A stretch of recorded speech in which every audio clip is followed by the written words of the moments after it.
குத்துவிளக்கு பூஜையோ, குத்தி தள்ளும் காலையோ, ஜல்லிக்கட்டோ, தேர்தல் மல்லுக்கட்டோ,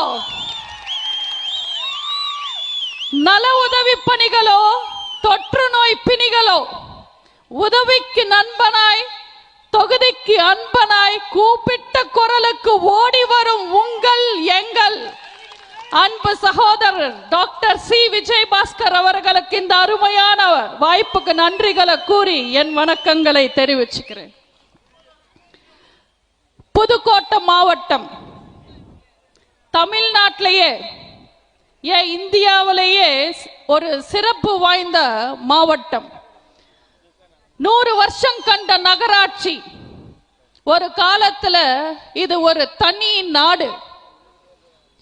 திரு ராஜா ராஜகோபால தொண்டைமான் இந்தியா கிட்ட ஒப்படைச்ச நாடு. ஒரு செல்ஃபி எடுத்து அடுத்தவங்க இடத்த ஆட்டைய போடணும்னு நினைக்கிற சிஎம் இருக்கிற ஊர்ல தான் நாட்டையே கொடுத்த மன்னர் வாழ்ந்த பூமி. தனி கரன்சி, தனி கொடின்னு வாழ்ந்த ஊரு புதுக்கோட்டை மாவட்டம். முதல் பெண் மருத்துவர் டாக்டர் முத்துலட்சுமி ரெட்டி கிட்ட இருந்து நம்ம அண்ணன் டாக்டர் சி விஜயபாஸ்கர் வரைக்கும் இந்த நாட்டுக்கு அர்ப்பணித்த மண்ணு. வாரி வழங்குறதுலயும் தீமைகளை துரத்துறதுலயும் இந்த மண்ணுல வாழ்ற ஒவ்வொருத்தரும் ராஜாதான். இந்த மண்ணுக்கும் இந்த மக்களுக்கும் வணங்கி என் பேச்சை ஆரம்பிச்சுக்கிறேன். இன்னைக்கு சேலத்துல திமுக இளைஞரணி மாநாடு நடக்குது. அந்த மாநாட்டுல ஹைலைட் ஐட்டம் டான்ஸ் தான். காவாலையா காவாலையான்னு ஆடிக்கிட்டு இருக்காங்க. பெரியார் ஐயா, அண்ணா ஐயா ஆரம்பிச்ச கட்சி இன்னைக்கு காவாலையா கிட்ட வந்து நிக்குது. இதெல்லாம் எங்க போய் சொல்ல? இதுக்கு 2ஆம் கருணாநிதி, 3ஆம் கருணாநிதி எல்லாம் குத்தம் சொல்லி பிரயோஜனம் இல்ல. ஏன்னா முதல் கருணாநிதிய மக்கள் பத்தி கவலைப்படாம மாநாடா மயிலாடா பார்த்து ரசிச்சிட்டு இருந்தவர். இதுல இந்த மாநாட்டுல 4வது கருணாநிதி என்ட்ரி கொடுத்திருக்காரு. இன்ப நிதி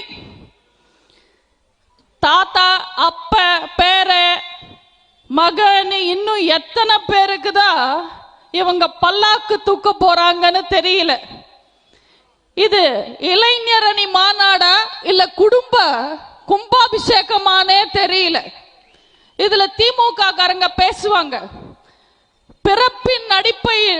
பிறப்பின் அடிப்படையில் பிரிக்கிறது தான் சனாதனம்னு. நீங்க என்ன பண்றீங்க? கருணாநிதி ரத்தம் மட்டும் முதல்வர் ஆகணும், மத்தவங்க எல்லாம் முட்டாள் ஆகணுமா? இதுதான் திமுகவோட கொள்கையா? எதிர்த்து கேட்டா எங்களால முடியும், எங்களுக்கு வாரிசு இருக்குன்னு வாய்சவடால் பேச்சு பேசுறாங்க. ஒரு பன்னி கூட தான் ஒரே பிரசவத்துல 10 குட்டி போடும். அதெல்லாம் தகுதின்னு ஏத்துக்க முடியுமா? அதெல்லாம் ஒரு தகுதியா? யார்கிட்ட வந்து பேசுறாங்க? எங்க புரட்சி தலைவருக்கு வாரிசு இல்ல. இன்னைக்கு எங்க புரட்சி தலைவர் மறைஞ்சு 37 வருஷம் ஆகுது. ஆனாலும் தமிழ்நாட்டு மக்கள் மனசுல இன்னும் அவர் வாழ்ந்துகிட்டே இருக்காரு. இன்னும் 300 வருஷம் ஆனாலும் எங்க புரட்சி தலைவர் தமிழ்நாட்டு மக்கள் மனசுல வாழ்வாங்க. எங்க அம்மா புரட்சி தலைவிக்கும் வாரிசு இல்ல. ஆனா புரட்சி தலைவி ஒட்டுமொத்த தமிழ்நாட்டு மக்களையும் அவங்க பிள்ளைங்களா பார்த்தாங்க. ஒட்டுமொத்த தமிழ்நாட்டு மக்களும் அவங்கள அம்மாவா ஏத்துக்கிட்டாங்க. அவங்களுக்கு அப்புறம் தமிழ்நாட்டு மக்களை காக்கிறதுக்காக நம்ம அண்ணன் எடப்பாடியார் களத்துல நின்னு இந்த திமுக செய்யற அராஜகங்களை தட்டி கேட்டு மக்களோட மக்களை களத்துல நின்னு போராடுறாங்க. சமூக நீதியை கடைபிடிக்கிற தலைவன் அப்படி இருக்கணும், கட்சி அப்படி இருக்கணும். ஆனா திமுக சமூக நீதி பத்தி பேச வருமா? பேச முடியுமா? நேருக்கு அப்புறம் இந்திரா காந்தியா? இவங்க என்ன சங்கர மடம் நடத்துறாங்களான்னு கேட்டவங்க திமுக காரங்க. அவங்க எல்லாம் இன்னைக்கு எங்க போனாங்க? இன்னைக்கு அவங்க குடும்பம் மட்டுமே முதல்வராகணும், தலைவனா வரணும். கருணாநிதி குடும்பம் திமுக கட்சிக்காரங்களை மட்டும் இல்ல, ஒட்டுமொத்த தமிழ்நாட்டு மக்களையும் கொத்தடிமைகளை ஆக்கணும்னு முயற்சி பண்றாங்க. அது அதிமுக வேடிக்கை பார்க்காது. எதிர்காலம் வரும், நம் கடமை வரும். இந்த கூட்டத்தின் ஆட்டத்தை ஒழிப்போம். பொது நீதியிலே, புது பாதையிலே, புது ஆட்சியை மக்களுக்கு படைப்போம்.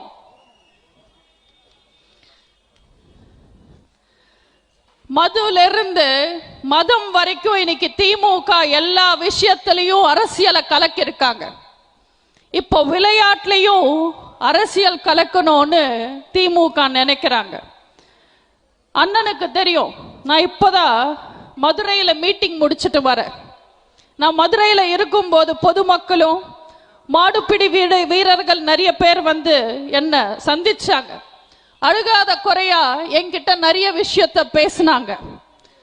இந்த முறை நடந்தது ஜல்லிக்கட்டு இல்லைங்க, அது ஒரு கண்கட்டு. நாங்க மாட்டோட மல்லு கட்டினதை விட இந்த அமைச்சர் மூர்த்தி கூட மல்லு கட்டினதும் திமுக கட்சிக்காரங்களோட மல்லு கட்டினதும் அதிகம். டோக்கன் கொடுக்கறதுல இருந்து மாடு விடுறது வரைக்கும் எல்லாத்திலையும் இந்த திமுக காரங்க அரசியல் பண்ணிட்டாங்க. உண்மையில முதல் பரிசு ஜெயிச்சது அபிசித்தர் என்ற சிவகங்கை வீரன்.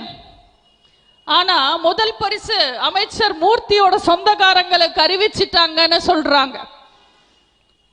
இவங்கெல்லாம் எங்க அரசியல் பண்ணணும்ன்றது தெரியாம பண்றாங்க திமுக. இதை விட கொடுமையான விஷயம், அலங்காநல்லூர்ல புதுசா ஒரு ஸ்டேடியம் கட்டுறாங்களா ஜல்லிக்கட்டு நடத்துறதுக்கு. ஸ்டேடியம் கட்டி விளையாடுறதுக்கு இது என்ன கிரிக்கெட்டா டென்னிஸா?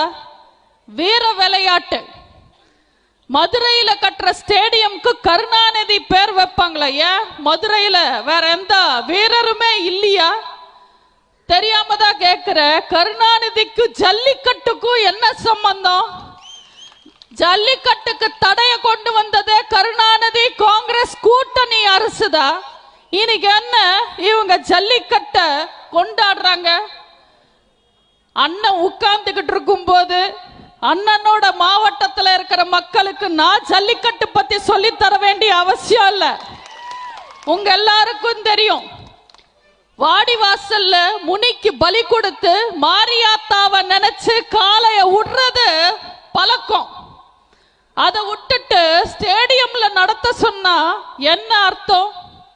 இது ஒரு வீர விளையாட்டு, இது தமிழனோட பாரம்பரியம்னு சொல்லிதான் ஜல்லிக்கட்டுக்கு தடைய உடைச்சு நம்ம மறுபடியும் ஜல்லிக்கட்டை கொண்டு வந்தோம். அது யார் கொண்டு வந்தா? நம்ம அம்மாவோட ஆட்சி, அதிமுக ஆட்சி. பொதுமக்கள் போராடி ஜல்லிக்கட்டுக்கு தடைய கொண்டு வந்திருந்தாங்க. திமுக காங்கிரஸ் கூட்டணி அரசு அதை உடைச்ச மறுபடியும் தமிழனுக்கு, தமிழ்நாட்டு இளைஞர்களுக்காக நம்ம ஜல்லிக்கட்டை கொண்டு வந்தோம். இந்த ஜல்லிக்கட்டை அழிக்க நினைக்கிறாங்க திமுக. இளைஞர்கள் போராடி வாங்கின உரிமைய ஒழிக்க நினைக்கிறாங்க திமுக. இளைஞர்களே, உங்களுக்கு ஒண்ணு சொல்ல விரும்புற, தயவு செஞ்சு திமுகவை விட்டுடாதீங்க நண்பா. சீரிவா நண்பா, சீண்டி பார்த்தா ஏறிவா நண்பா, ஓடிவா நண்பா, ஒடுக்க பார்த்தா உடச்சிவா நண்பா. திமிர்ற காலைய தமிழன் நடக்குவான். ஆனா தமிழன் திமிரினா திமுகவே காணாம போயிடும்.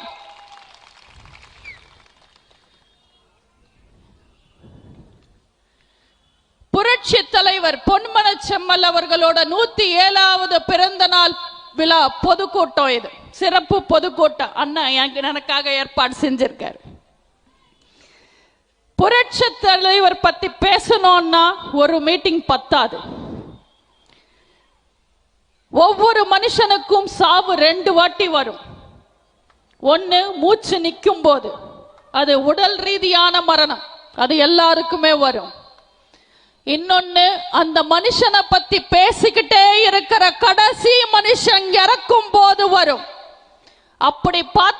நம்ம புரட்சி தலைவருக்கு மரணமே கிடையாது.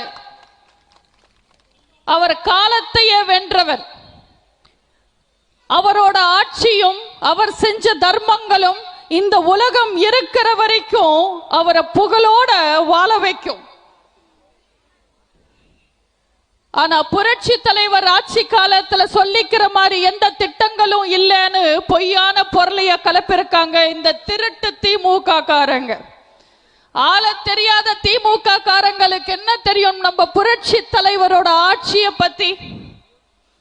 100 கோடி 200 கோடின்னு செலவு பண்ணி போலி விளம்பரங்கள் கொடுக்கிறவங்க திமுக. ஆனா 40 வருஷத்துக்கு முன்னாடியே 100 கோடி செலவு பண்ணி 64 லட்சம் மாணவர்களுக்கு சத்துணவு சாப்பாடு போட்டவர் புரட்சி தலைவர். அந்த திட்டத்துக்காக மத்திய அரசாங்கம் கிட்ட அரிசி கேட்டாரு நம்ம புரட்சி தலைவர். இந்திரா காந்தி அம்மையார் இல்லைன்னு சொல்லிட்டாங்க. அப்ப மட்டும் கருணாநிதியோ ஸ்டாலினோ ஆட்சியில இருந்திருந்தா பழிய தூக்கி மத்திய அரசாங்கம் மேல போட்டுட்டு மாநில அரசுல நிதி இல்லைன்னு மக்களை ஏமாத்தி திட்டத்தை கைவிட்டிருப்பாங்க. ஆனா நம்ம புரட்சி தலைவர் மாநில நிதியை வச்சே மத்திய உணவு சாப்பாடு போட்டார்.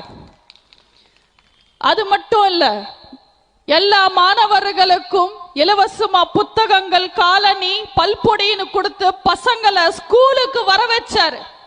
ஆரம்ப கல்வி எல்லாருக்கும் கிடைக்கணும்ன்றதுக்காக 5வது வரைக்கும் ஆல் பாஸ் திட்டம் கொண்டு வந்தது நம்ம புரட்சி தலைவர். 125 வருஷத்துல தமிழ்நாட்டுல 4 பல்கலைக்கழகங்கள் தான். புரட்சி தலைவர் Anna university, Bharathiar university, Bharathidasan university, அன்னை தெரசா யூனிவர்சிட்டி, தஞ்சாவூர் தமிழ் யூனிவர்சிட்டின்னு எத்தனையோ பல்கலைக்கழகங்களை கொண்டு வந்தாரு. பொறியியல் கல்லூரி தனியாருக்கு அனுமதி கொடுத்து லட்சக்கணக்கான இன்ஜினியர்ஸ் உருவாகிறதுக்கு காரணமாய் இருந்தவர் புரட்சி தலைவர்.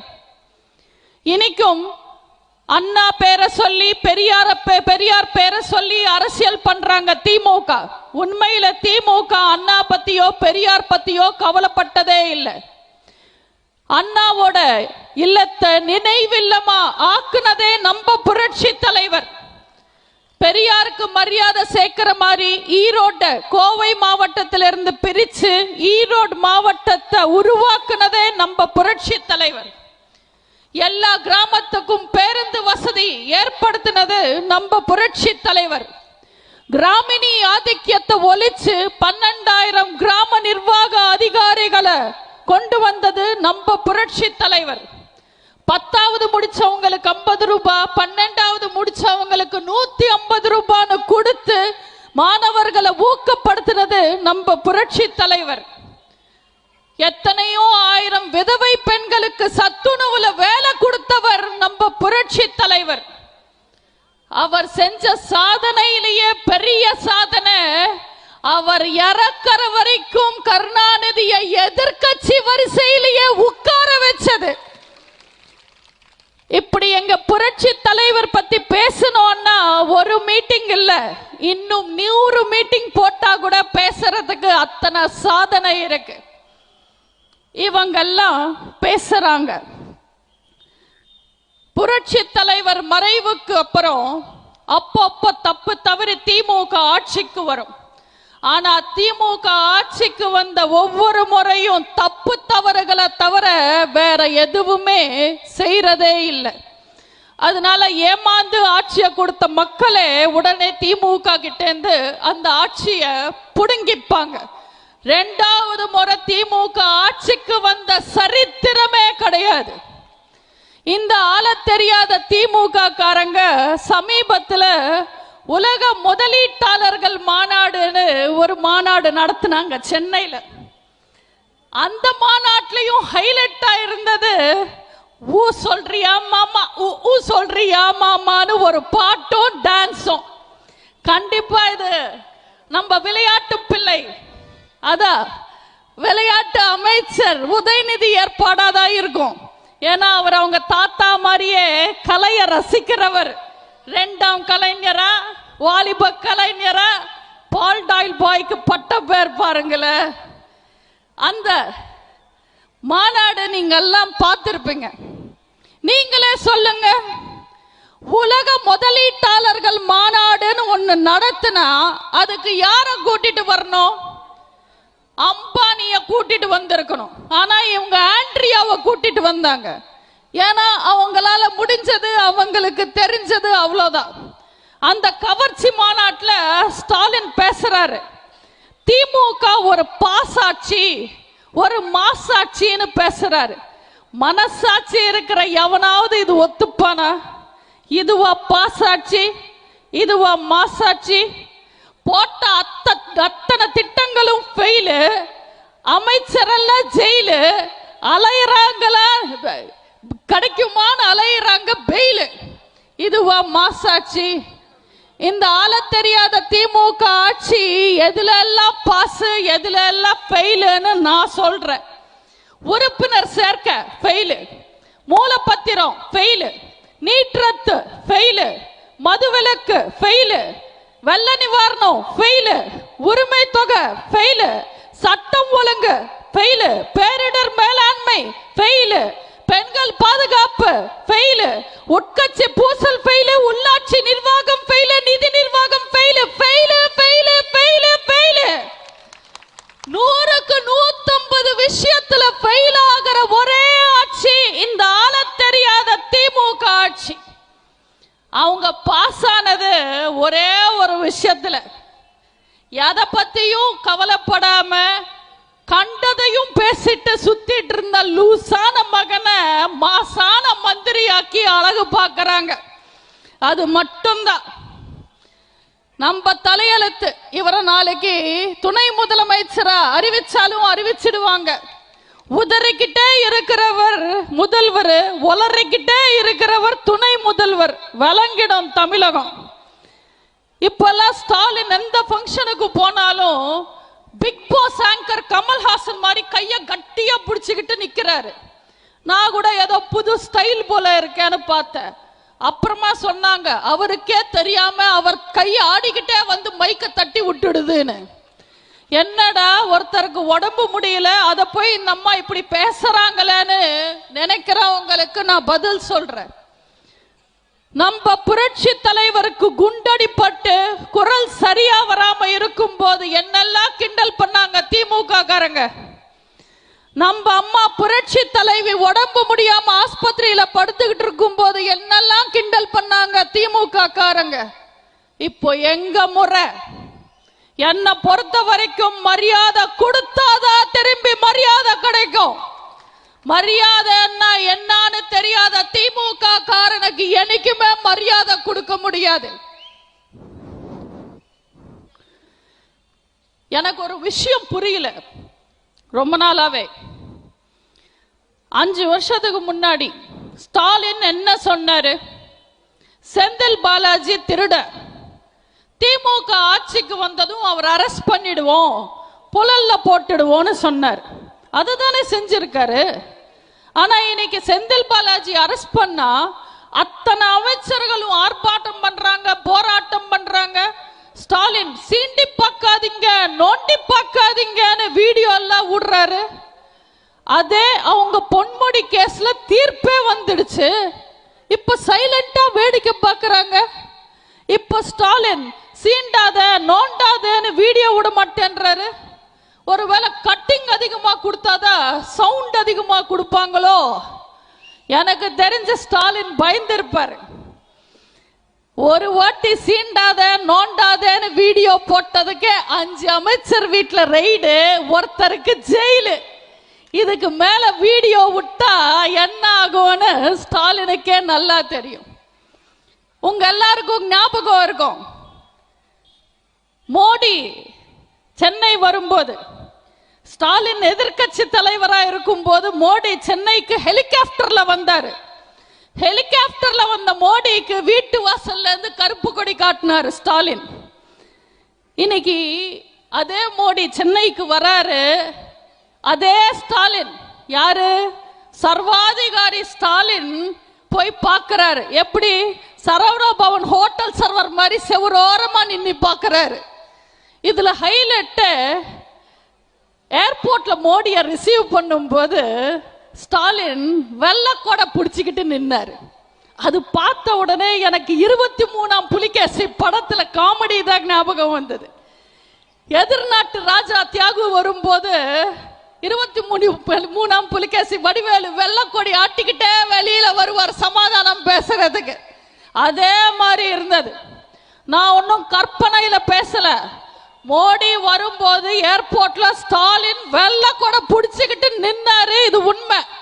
நீங்க எங்கேயாவது வெள்ளக்கொடை பார்த்திருக்கீங்களா? வெள்ளக்கொடை பார்த்திருக்கீங்களா? நீங்க எந்த கடையில வேணும்னாலும் போய் விசாரிச்சு பாருங்க, கருப்பு கொடை கிடைக்கும். ஏதாவது ஃபேன்சி ஸ்டோரா போனீங்கன்னா சிவப்பு கொடை, நீல கொடை, டிசைன் கொடை எல்லாம் கிடைக்குமே தவிர வெள்ளை கொடை கிடைக்காது. வெள்ளை கொடி காட்டினா அசிங்கம். அதனால வெள்ளை கொடையோட நிக்கிறாரு ஸ்டாலின். இதுதான் சர்வாதிகாரி ஸ்டாலினோட தைரியமும் வீரமும். ஹிந்தி எதிர்ப்புன்ற ஒரு விஷயத்தை கையில எடுத்துதான் திமுக என்ற கட்சியை வளர்ந்தது. இன்னைக்கும் திமுக என்ன பிரச்சனை வந்தாலும் அவங்க கையில எடுக்கிற முதல் ஆயுதம் ஹிந்தி எதிர்ப்பு. சமீபத்தில் ஸ்டாலின் டெல்லி போயிருந்தாரு. அந்த டெல்லி நிகழ்ச்சியில ஸ்டாலினுக்கு முன்னாடி ஒரு போர்டு ஸ்டாலின் முக்கியமந்திரின்னு ஹிந்தியில எழுதியிருந்தது. இப்ப என்னாச்சு ஸ்டாலினோட ஹிந்தி எதிர்ப்புன்னு எனக்கு தெரியல. ஏன் டாக்டர் சார், ஒருவேளை அதுதான் ஹிந்தின்னு ஸ்டாலினுக்கு தெரியாம போயிருக்குமோ? அப்படிதான் நினைக்கிறேன். இவங்கெல்லாம் வீரன்னு பேசுறாங்க. முதலமைச்சர்களின் மாநாட்டில் தமிழ்நாட்டுக்கு தேவையான விஷயங்களை பத்தி பேச விடல, கேள்வி கேட்க விடலன்னு நம்ம அம்மா அந்த மாநாட்டில இருந்து எழுந்து வந்தாங்க. அவங்க உண்மையான தலைவர், தைரியமான தலைவர். பல்ல காமிச்சுக்கிட்டு குனிஞ்சு நின்னுகிட்டு கொம்புடு போட்டு தர்மம் பண்ணுங்க சாமின்னு எப்ப பார்த்தாலும் நிதிய பிச்சை எடுக்கிறவங்க புருடா தலைவர். நீங்க பாத்தீங்கன்னா மோடி எப்ப தமிழ்நாட்டுக்கு வந்தாலும் நீட்டை ரத்து பண்ணுங்க, எய்ம்ஸ் ஆஸ்பத்திரி கட்டுங்க, காவேரி தண்ணி கொடுங்கன்னு ஸ்டாலின் கேட்க மாட்டார். எப்ப பார்த்தாலும் சந்தைக்கு போனோம் ஆத்தாவையும் காசு கொடு, சந்தைக்கு போனோம் ஆத்தாவையும் காசு கொடுன்ற மாதிரியே நிதி கொடு, காசு கொடு, பணம் கொடுன்னு ஒரே நச்சு பண்ணுவாரு. அதிமுகவோட 10 வருஷ ஆட்சி காலம் 2001 முடியும் போது தமிழ்நாட்டுக்கு கடன் வெறும் 3 லட்சம் கோடி. வெறும் 3 லட்சம் கோடி. நம்ம எல்லாம் நம்ம ஆட்சி காலத்துல சும்மா கடன் வாங்கல. 2015 தானை புயல் வந்தது. சென்னையில 100 சென்டிமீட்டர் மழை பெஞ்சது. வார்தா புயல் வந்தது. சென்னையில 1 லட்சம் மரம் சாஞ்சிடுச்சு. கடுமையான வறட்சி வந்தது. ஒரு சொட்டு தண்ணி இல்லாம போச்சு. டெல்டா மாவட்டங்கள்ல கஜா புயல் வந்தது. கன்னியாகுமரியில ஒக்கி புயல் வந்தது. கொடிய கொரோனாவே வந்தது. எத்தனை கஷ்டங்கள் வந்தாலும், எத்தனை சோதனைகள் வந்தாலும் தமிழ்நாட்டு மக்களோட கை விட்டதே இல்லை அதிமுக ஆட்சி.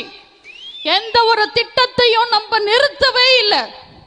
ஆனாலும் நம்ம அவ்வளவா கடன் வாங்கவே இல்லை. திமுக ஆட்சிக்கு வந்து 2.5 வருஷம் தான் ஆகுது. ஆனா இன்னைக்கு தமிழ்நாட்டோட கடன் 8 லட்சம் கோடி. 8 லட்சம் கோடி. ஒரு தமிழன் தலையிலையும் இன்னைக்கு 2 லட்சம் கடன் இருக்கு. எதனால? ஆள தெரியாத திமுகவால இத்தனை கடனை வாங்கியிருக்காங்க. இவ்வளோ கடன் வாங்கியிருக்காங்க. உங்களுக்காக ஏதாவது செஞ்சிருக்காங்களா? தமிழ்நாட்டுக்காக சிறப்பு திட்டங்கள் ஏதாவது கொண்டு வந்திருக்காங்களா? விலைவாசி குறைச்சிருக்காங்களா? பதிலுக்கு பால் லிட்டருக்கு 6 ரூபாய் ஏறி இருக்கு. இபி பில்லு யூனிட்டுக்கு 40 ரூபாய், கிட்டத்தட்ட 40 ரூபாய் ஏறி இருக்கு. அந்த இபில இன்னொரு திருட்டுத்தனம் பண்றாங்க. உங்க எல்லாருக்கும் தெரியும், இபில ஒரு ஸ்லாப் இருக்கும். 500 யூனிட் வரைக்கும் ஒரு ரேட்டு, 500 யூனிட் தாண்டி 501 யூனிட்ல இருந்து இன்னொரு ரேட் இருக்கும். பொதுவா இபில 10ஆம் தேதினா 10ஆம் தேதி வந்து மீட்டர் ரீடிங் எடுக்கணும். ஆனா இந்த திமுக ஆட்சி காலத்துல 10ஆம் தேதி ரீடிங் எடுக்கிறதுக்கு வர்றதில்லை. அவங்க வசதிக்கு 12ஆம் தேதி 13ஆம் தேதி வந்து ரீடிங் எடுக்கிறாங்க.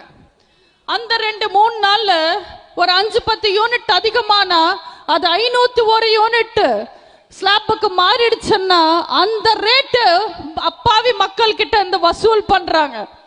இது ஒரு திட்டமிடப்பட்ட சதி. இன்னைக்கு யோசிச்சு பாருங்க, சொத்து வரி, வீட்டு வரி 100% உயர்வு, கட்டுமான பொருள் 100% உயர்வு, பஸ் கட்டணம் 30% உயர்வு, அரிசி கிலோ 10 ரூபாய் உயர்வு, பருப்பு கிலோ 40 ரூபாய் உயர்வு. அதை விட கொடுமை, ஒரு விவசாயி 100 கிலோ மொக்கா சோளம் 1400 ரூபாய்க்கு விற்கிறாரு.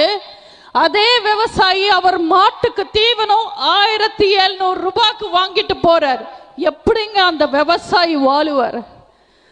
மாடு வளர்த்து பால் கறந்து லிட்டர் 23 ரூபான்னு விற்கிற மக்கள் தண்ணி கேன் 30 ரூபாய்க்கு வாங்குறாங்க. இதுதான் திராவிட மாடலா? இது தரித்திர மாடல்.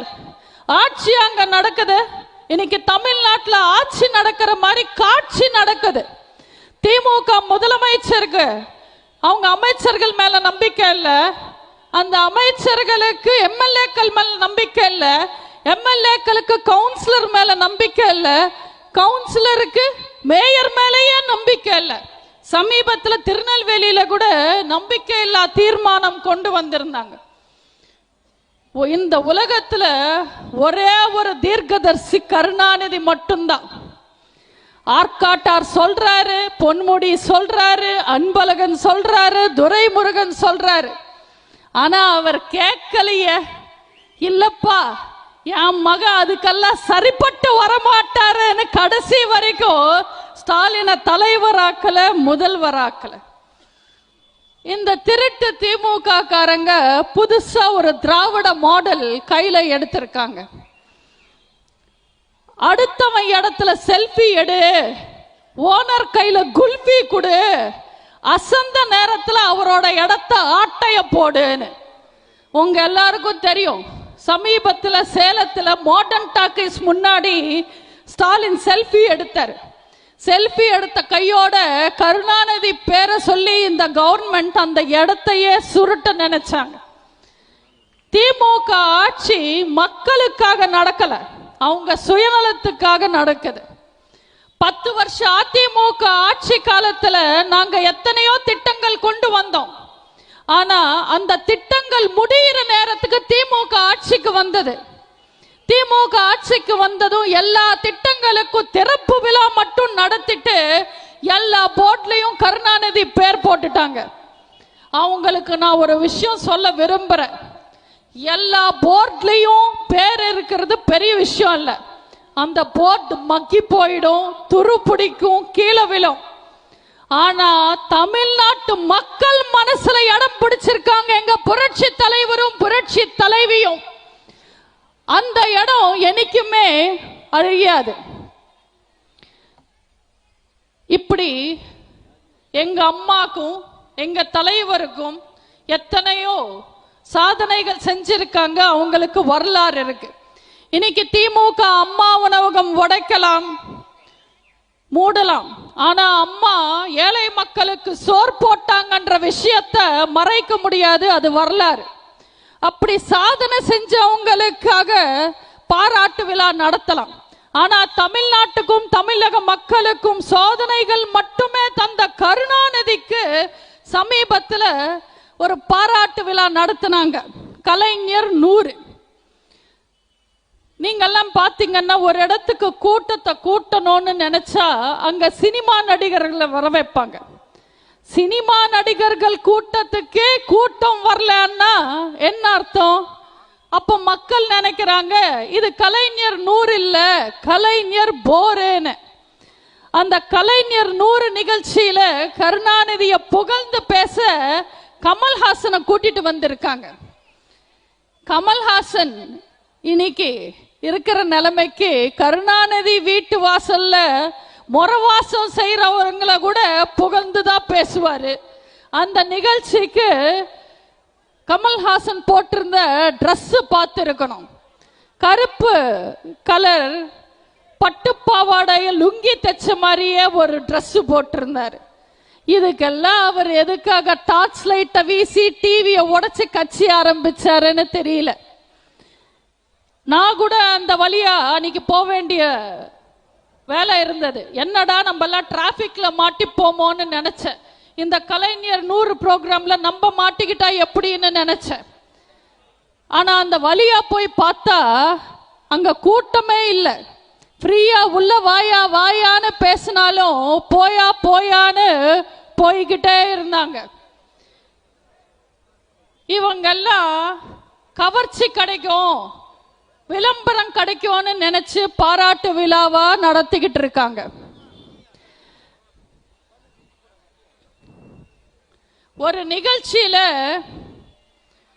நிகழ்ச்சியில பாத்தீங்கன்னா ஸ்டாலின் வைரமுத்துவை பார்த்து கேட்டார், எங்க அப்பா பத்தி நீங்க கவிதை எழுதுங்க, ஒரு புத்தகம் வெளியிடுங்கன்னு. வைரமுத்து கருணாநிதி பத்தி எழுதுனா எதுக இருக்கும், மோனை இருக்கும், ஆனா உண்மை இருக்காது. அதனால எல்லா உண்மைகளையும் சொல்லி நாமளே கவிதை எழுதலான்னு நினைச்சேன்.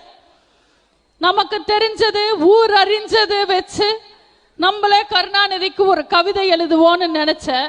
எழுதிட்டேன். நான் எழுதின கவிதை கரெக்டா இருக்கா இல்லையான்னு மட்டும் நீங்க சொல்லுங்க. அஞ்சுகம் பெற்றெடுத்த வஞ்சகமே, திருக்குவளை பேரக்கெடுத்த தில்லுமுள்ள தலைவரே, திருட்டு ரயில் ஏறி வந்த உருட்டு கலைஞரே, குறுக்கு வழியில் ஆட்சியை பிடிச்ச திருட்டு முதல்வரே, விஞ்ஞான ஊழலில் கில்லி நீங்கள் ஒருவரே, கச்சதீவை தாரை வாத்தவரே, காவேரி நதி அடமானம் வைத்தவரே, ஈழத்தமிழன் ரத்தம் குடித்து இனமானம் வித்து வருமானம் பார்த்தவரே, மனைவி இருக்க இணைவியை இணைத்து கொண்டவரே, சிபிஐ ரெய்டு விட்டதும் காங்கிரஸை அணைத்து கொண்டவரே, கட்சிய களவாடி குடும்பத்திடம் ஒப்படைத்த கருப்பு கண்ணாடியே, அத்தனை திருடர்களுக்கும் நீதான் முன்னோடியே, ஆமை போல் அதிக நாள் வாழ்ந்த கருணாநிதியே, கட்டுமரமே, எங்க அம்மாவை கண்டதும் வரும் ஜுவரமே, மஞ்சள் துண்டு போட்டவரே, மக்கள் பணம் சுருட்டினவரே, கடைசி தேர்தல் நடிகரே, கலெக்ஷன் தலைவரே, ஆள தெரியாதவரின் தந்தையே, போல்டாயில் பாயின் தாத்தாவே, போதும் போதும் நீங்கள் பீச்சிலே படுத்து ஓய்வெடுங்கள், உங்கள் மகன் ஸ்டாலின் திமுகவை பேச்சலையே கெடுத்து ஓய்வெடுப்பார். தரித்திரம் பிடித்த திமுகவின் நரித்தனம் மிகுந்த கருணாநிதியின் சரித்திரம் இதுவே. இவங்களெல்லாம் நம்பி இன்னும் கட்சியில இருக்காங்க பாருங்க, அவங்கள சொல்லணும். இந்த திமுக கட்சிக்காரங்களை பார்த்தா எனக்கு ரொம்ப பாவமா இருக்கும். அயல் கிரகத்துல வாழ்றவங்களை கூட புரிஞ்சுக்கலாமே தவிர இந்த திமுக காரனை நம்மளால புரிஞ்சிக்கவே முடியாது. ஒரு வித்தியாச பிறவிங்க இந்த ஊபிஸ். நீங்க எல்லாம் பாத்தீங்கன்னா 70-80 எல்லாம் தமிழ்நாட்டுல நிறைய ஹிந்தி படம் ரிலீஸ் ஆகும். பாபி, ஷோலே, யாதோங்கி பாரத்னு நிறைய ஹிந்தி படம் ரிலீஸ் ஆகும். எப்பவுமே ஹவுஸ்ஃபுல்லா ஓடும். எல்லாரும் மக்கள் போய் பார்ப்பாங்க. அந்த படத்துல என்ன பேசுறாங்க என்ன பாடுறாங்கன்னு யாருக்குமே புரியாது. குத்து மதிப்பா அங்கங்க கை தட்டி ரொம்பவே ரசிச்சு பார்ப்பாங்க. அதே நிலைமைதான் திமுக காரங்களுக்கு. அந்த திமுக தொண்டனுக்கு அவங்க கொள்கை என்னன்னே தெரியாது. குத்து மதிப்பா கை தட்டிக்கிட்டே குறுக்கு வழியில குருட்டுத்தனமா போய்கிட்டு இருப்பாங்க. நீங்க பாத்தீங்கன்னா 5 வருஷத்துக்கு முன்னாடி செந்தில் பாலாஜி திருட நான் அரெஸ்ட் பண்ணுவேன்னு சொன்னாரு ஸ்டாலின். அன்னைக்கு திமுக காரன் கை தட்டினான். இன்னைக்கு அதே செந்தில் பாலாஜிய நல்லவர், அரெஸ்ட் பண்ண கூடாது, அவர் இலாக்கா இல்லாத அமைச்சர்ன்றாங்க. அதுக்கும் திமுக காரன் கை தட்டுறான்.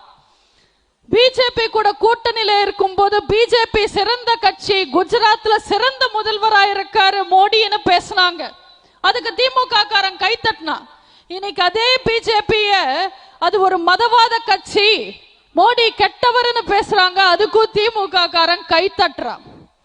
என் மகனை அரசியலுக்கே கொண்டு வர மாட்டேன்னு ஸ்டாலின் சொன்னாரு. அன்னைக்கு திமுக காரன் கை தட்டினா. இன்னைக்கு அந்த மகனை எம்எல்ஏ ஆக்கி மந்திரியாக்கி நாளைக்கு துணை முதல்வர் ஆக்க போறோம்னு சொல்றாங்க. அதுக்கும் திமுக காரன் கைத்தட்டுறான். இஸ்லாமிய தீவிரவாதி என்ற வார்த்தையை கண்டுபிடிச்சவரே கருணாநிதி. நம்ம முஸ்லிம் தோழர்களை இஸ்லாமிய தீவிரவாதின்னு சொல்லும் போது திமுக காரன் கைத்தட்டினா, இன்னைக்கு ஓட்டுக்காக அந்த இஸ்லாமிய மக்களை ஏமாத்துறதுக்காக நாங்க இஸ்லாமிய காவலர்கள்னு சொல்றாங்க. அதுக்கும் திமுக காரன் கைத்தட்டுறான். காங்கிரஸ் கூட சேர்ந்து நீட்ட சட்டமாக்குனதே திமுக. அந்த கேஸ ஜெயிச்சனுக்கு திமுக காரன் கைத்தட்டினா, இன்னைக்கு நீட்ட ஒழிப்போன்னு அதே திமுக காரன் பேசினா அந்த திமுக காரன் கைத்தட்டுறான்.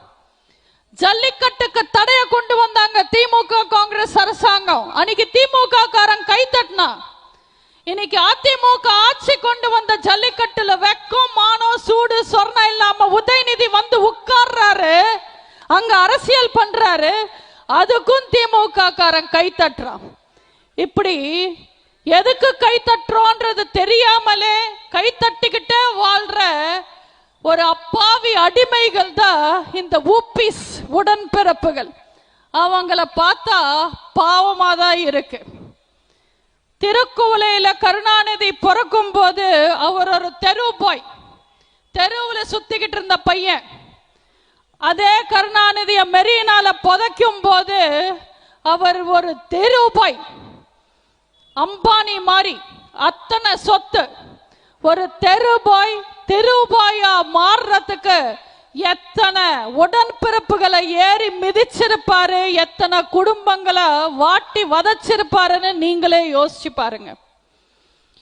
இப்பெல்லாம் உதயநிதி எப்ப பார்த்தாலும் மத்திய அரசாங்கத்தை பார்த்து, நாங்க காசு கேட்டா கொடுக்க வேண்டியது தானே, கொடுக்க மாட்டேன்னு சொல்றீங்க, உங்க அப்பா வீட்டு காசான்னு கேட்கிறாரு. நான் அவங்கள கேட்கிற, ₹1 மக்கள் வரி பணம் கட்டினா, ₹1 கட்டினா 50 பைசா சென்ட்ரல் கவர்மெண்ட்டுக்கு போகுது, 50 பைசா ஸ்டேட் கவர்மெண்ட்டுக்கு வருது. அப்போ நாங்க கட்டுற வரி பணம் வச்சு மக்களுக்கு நல்ல திட்டங்களை கொண்டு வர வேண்டியது தானே, மக்களை காப்பாற்ற வேண்டியது தானே. மக்களுக்கு என்ன தேவைன்னு கேட்டாலும் எப்ப பார்த்தாலும் காசு இல்லன்றீங்க. உங்க அப்பம் வீட்டு சொத்தா? வெள்ள நிவாரணம் எல்லா ரேஷன் கார்டுக்கும் 6000 ரூபாய் தருவோம்னு சொல்லிட்டு இன்னைக்கு சக்கரை கார்டுக்கு கிடையாது, வருமான வரி கட்டுறவங்களுக்கு கிடையாதுன்னு சொல்லி ஏமாத்துறாங்க. அது என்ன ஃபார்முலான்னு புரியல. சொந்த வீடு வச்சு வீட்டு வரி கட்டுறவங்களுக்கு நிவாரணம் இருக்கா? உழைச்சு சம்பாதிச்சு வருமான வரி கட்டுறவங்களுக்கு நிவாரணம் இல்லையா? எல்லாருக்கும் கொடுக்க வேண்டியது தானே. எது கழுவுறீங்க? யார் அப்பம் வீட்டு காசு? தேர்தல் சமயத்துல எல்லா பெண்களுக்கும் 1000 ரூபாய் கொடுக்கிறோன்னு சொல்லிட்டு இன்னைக்கு தகுதியானவங்களுக்கு மட்டும்தான் 1000 ரூபான்னு சொல்லி பாதி பெண்களை ஏமாத்துறாங்க. யார் அப்பம் வீட்டு சொத்து? மழை வெள்ளத்தால பாதிக்கப்பட்ட ஸ்கூலுக்கு 2 கோடி நிதி ஒதுக்கிட்டு ஃபார்முலா ரேஸ்க்கு 40 கோடி நிதி ஒதுக்குறாங்க. யார் அப்பம் வீட்டு காசு? ராணுவத்துல செத்தவனுக்கு 3 லட்சம், கள்ளச்சாராயம் குடிச்சு செத்தவனுக்கு 10 லட்சம் தராங்க. யார் அப்பம் வீட்டு காசு? இபி பில் இஷ்டத்துக்கு ஏத்திட்டீங்க, வரியெல்லாம் ஏத்திட்டீங்க. பெட்ரோல் விலை குறைக்கிறேன்னு 6 ரூபாய் லிட்டரு பால் விலை ஏத்திட்டீங்க. யார் அப்பம் வீட்டு காசு? நாங்க எந்த பால் குடிக்கணும் குடிக்க கூடாதுன்னு முடிவுன்றதுக்கு நீங்க யாரு? உங்க அப்பம் வீட்டு காசா? இப்படி 4 கேள்வி நாக்க புடுங்கிக்கிற மாதிரி நீங்க கேட்கணும், இந்த ஊடகங்கள் கேட்கணும். அதை விட்டுட்டு அவங்க கவர்ச்சிகரமா என்னென்னமோ பேசுறாங்க. அதெல்லாம் நம்பி ஒவ்வொரு வாட்டி தமிழ்நாட்டு மக்கள் ஏமாந்து ஓட்டு போடுறாங்க. தயவு செஞ்சு அவங்கள நம்பாதீங்க. நம்ம எல்லாம் வீட்டுல இருந்து கிளம்புனா என்ன தூக்கிட்டு போவோம்? என்ன தூக்கிட்டு கிளம்புவோம்? செல்போன் தூக்கிட்டு கிளம்புவோம். ஆனா உதயநிதி செங்கலை தூக்கிட்டு கிளம்புறாரு மக்களை ஏமாத்துறதுக்கு. நம்ம எல்லாம் சமீபத்துல ஈரோடு எலெக்ஷன்ல வேலை பார்த்தோம். சம்பந்தமே இல்லாம ஈரோடுக்கு மதுரை எய்ம்ஸ் செங்கலை தூக்கிட்டு வந்து மதுரையில எய்ம்ஸ் எப்ப வரும்னு கேட்கிறாரு. மதுரைக்கும் ஈரோட்டுக்கும் என்ன சம்பந்தம்னு அங்க இருக்கிற மக்களுக்கு யாருக்குமே புரியல.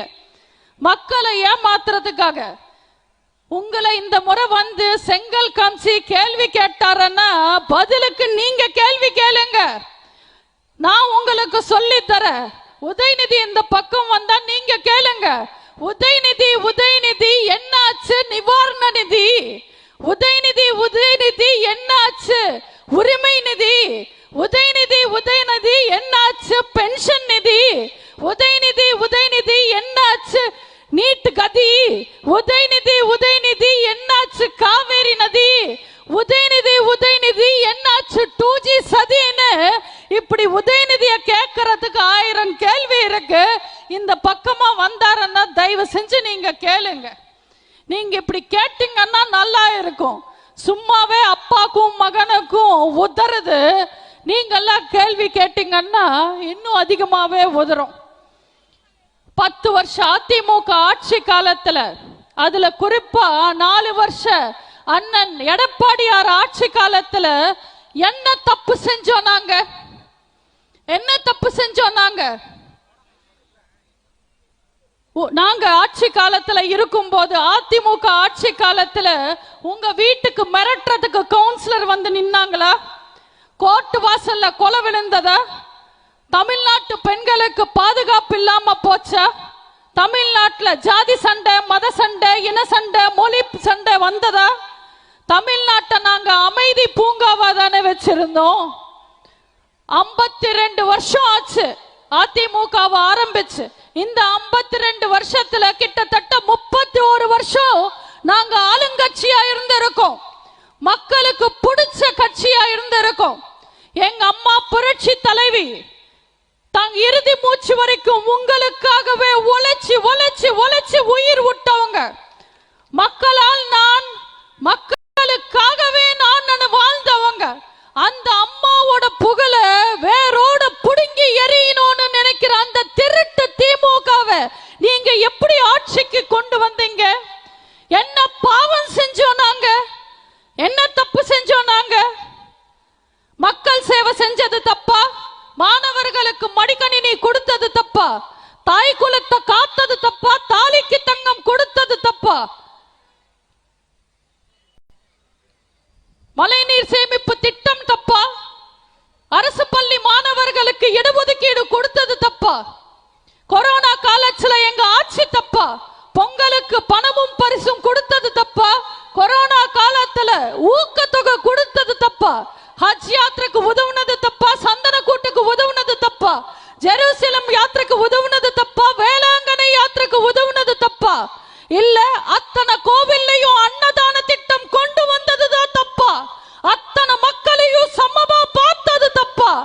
எது தப்பு? என்ன தப்பு? எங்கே தப்பு? என்ன தப்பு செஞ்சோம் நாங்க? தப்பு செஞ்சது நாங்க இல்ல. போலி விளம்பரங்களையும் பொய்யான வாக்குறுதிகளையும் நம்பி ஏமாந்துட்டீங்க நீங்க. உங்களை ஏமாத்தின திமுகவை நீங்க ஏமாத்த இதுதான் சரியான சமயம். எப்போ தேர்தல் வந்தாலும் ரெட்டாலுக்கு ஓட்டு போடுங்க, அம்மாக்கு ஓட்டு போடுங்க, அதிமுகக்கு ஓட்டு போடுங்க, அண்ணன் எடப்பாடியாருக்கு ஓட்டு போடுங்க. நீங்க இழந்த நிம்மதிய, நீங்க இழந்த சந்தோஷத்தை நாங்க உங்களுக்கு மீட்டி தருவோம். ஒரு எம்பியோ 9 எம்பியோ 4 எம்பியோ 40 எம்பியோ ஒவ்வொரு அதிமுக எம்பியும் உங்க உரிமைகளுக்காக டெல்லியில இருந்து போராடுவாங்க. காவல் தெய்வமா இருந்து உங்களை காப்பாத்துவாங்க. உங்களை தொடணும்னா அதிமுக எம்பியை தாண்டி தான் வரணும். ஆனா மறுபடியும் ஏமாந்து நீங்க திமுகக்கு ஓட்டு போட்டீங்கன்னா உங்க சொத்துல நீங்க கைய வைக்கணும்னா கூட அவங்க குடும்பத்தை தாண்டி தான் வரணும். மக்கள் மாறணும். என்ன நடக்குதுன்றது கவனிக்கணும். ஊடகங்கள் மாறணும். உண்மையை ஊருக்கு எடுத்து சொல்லணும். இன்னைக்கு அண்ணன் எடப்பாடியாரோட தலைமையில அதிமுகவோட வளர்ச்சியும் எழுச்சியும் பார்த்து ஸ்டாலின் பயந்து போயிருக்காரு. நம்புங்கள் தொண்டர்களே, நாளை நமதே, 40 நமதே. என்னைக்கு தேர்தல் வந்தாலும் அதிமுக வேட்பாளர்கள் அமோகமாக வெற்றி பெறுவார்கள். நாங்க ஜெயிக்கிறது நிச்சயம். மீண்டு வருவோம். தமிழக மக்களை மீட்டு வருவோம். நம்புங்கள். கழகம் நமதே, கடமை நமதே, நாளை நமதே, எந்த நாளும் நமதே. நண்பர்களே, வாய்ப்புக்கு நன்றி கூறி விடைபெறுகிறேன். நன்றி, வணக்கம்.